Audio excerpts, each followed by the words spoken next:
Welcome back. CNBC आवाज पर आप देख रहे हैं प्रॉपर्टी गुरु। हम दे रहे हैं आपके सवालों के जवाब। परेश जी स्टूडियो में हमारे साथ हैं, तो फटाफट हम बढ़ जाते हैं आगे। राहुल देशपांडे पुणे से फोन लाइन पर जुड़ गए हैं। राहुल जी, बहुत स्वागत है आपका। कैसे सहायता की जा सकती है? नमस्ते सर, धन्यवाद आपका। पहले तो प्रोग्राम आपका बहुत अच्छा है। Thank you. और मैं चाहता हूँ राइट्स के बारे में मुझे थोड़ी जानकारी चाहिए। ओके। तो 10 लाख के करीब मैं इन्वेस्ट करना चाहता हूँ। तो बैंगलोर में जो ऑप्शंस मुझे दिखते हैं इलेक्ट्रॉनिक सिटी साइड में और आउटर रिंग रोड साइड में, वो काफ़ी महंगे लगते हैं। लेकिन शुरुआत तो कहीं से तो भी करनी चाहिए, इसलिए मैं 10 लाख का मैंने सोचा है।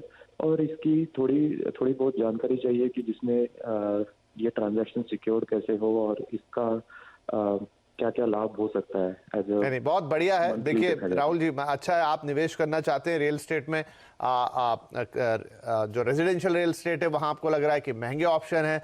रीट्स एक बहुत अच्छा ऑप्शन है। जहां कमर्शियल रियल एस्टेट में आप निवेश करेंगे वो भी छोटी रकम के साथ, और शायद यहाँ रिटर्न्स भी ज्यादा है। तो ये बड़ी अच्छी चीज है। अच्छा सवाल पूछा है आपने सर। रीट्स अगर जो लोग निवेश करना चाहते हैं तो एक तो आसान तरीके का निवेश भी है रीट्स, और दूसरा ये भी है कि आप छोटी रकम से भी, मतलब एज कंपेयर कि आप कोई फ्लैट खरीदें जाके 40-50 लाख का, आप 10 लाख जैसी रकम से भी कर सकते हैं। तो थोड़ा सा दर्शकों को बताइए कि रीट्स में कैसे पार्टिसिपेट किया जा सकता है। Right, absolutely.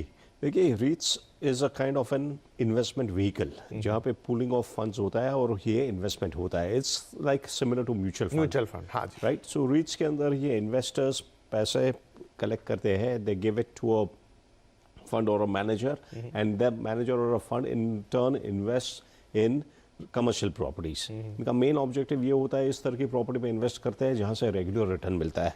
और जो रिटर्न वो अर्न करते हैं कमर्शियल प्रॉपर्टीज में जो रेंटल इनकम वगैरह अर्न करते हैं, that they are suppose to distribute to the investors.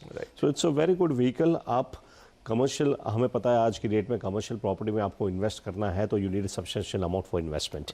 Right. आपको कम से कम 3-4-5 करोड़ से लेकर 50-100 करोड़ तक का इन्वेस्टमेंट कमर्शियल प्रॉपर्टी जिस लेवल की प्रॉपर्टीज में रीट्स आता है वहां तो इससे नीचे टिकट साइज हो ही नहीं सकता। एग्जैक्टली।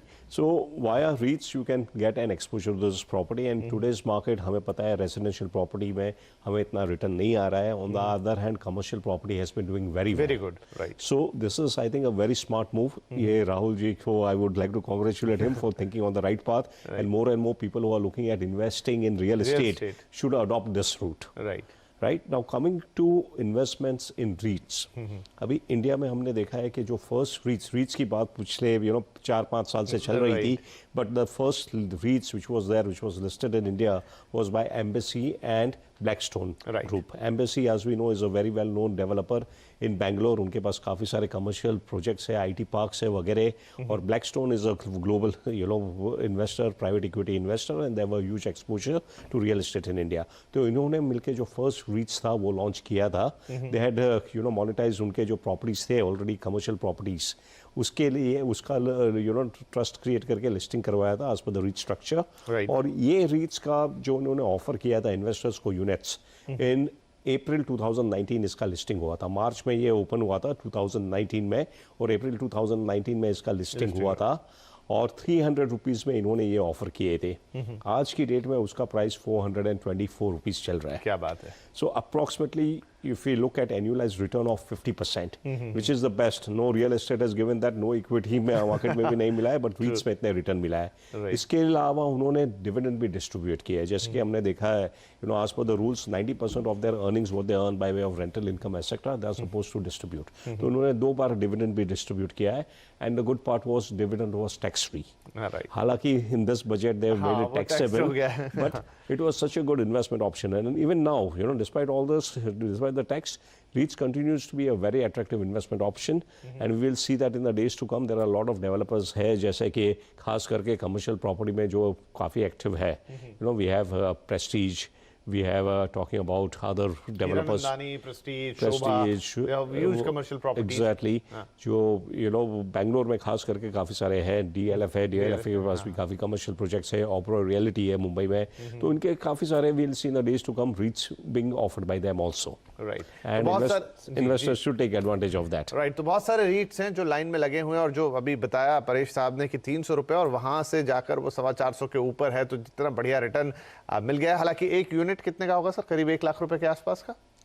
Approximately, yes. हाँ, तो 10 लाख रुपए काफी है। 10 10 लाख यूनिट रुपए आप लेंगे, जिस तरह से म्यूचुअल फंड के यूनिट लेते हैं, बढ़िया। और जब भी आपके पास पैसे आते जाएं, आप उसमें अपने यूनिट्स बढ़ाते जाएं। तो ये बहुत ही सिंपल तरीका है। और जो इन्होंने ये भी पूछा कि आप खरीदेंगे कैसे, तो आई थिंक जैसे हम स्टॉक मार्केट या म्यूचुअल फंड लेते हैं ऑनलाइन, राइट नाउ जो एम्बेसी का रीच है, you can by online through the stock exchange, और जब भी नए रीच आएंगे उनका आईपीओ आएगा, आप तो अप्लाई कर सकते हैं। जैसे शेयर्स में आईपीओ रहते हैं, उसी इक्विटी में रहते हैं, उसी तरीके से खरीद सकते हैं। तो ये बढ़िया ऑप्शन है। और इनफैक्ट बहुत लंबे वक्त से सोचा भी है कि किसी दिन रीट्स पे थोड़ी खुलकर चर्चा करेंगे, तो किसी दिन पूरी विस्तार से बातचीत और रीट्स पे आपके लिए करेंगे। लेकिन फिलहाल शुक्रिया कहेंगे राहुल जी का कि ये सवाल लेकर आए, जिससे बाकी लोगों को भी फायदा मिलेगा। क्योंकि इस पूरे माहौल में भी रीट्स एक ऐसी चीज है जहां पर आप आसानी से बढ़िया और फायदे का निवेश कर सकते हैं रियल एस्टेट के अंदर। चलिए, तो रीट्स के बाद एक छोटा सा ब्रेक के बाद सवाल जवाब जारी रहेंगे।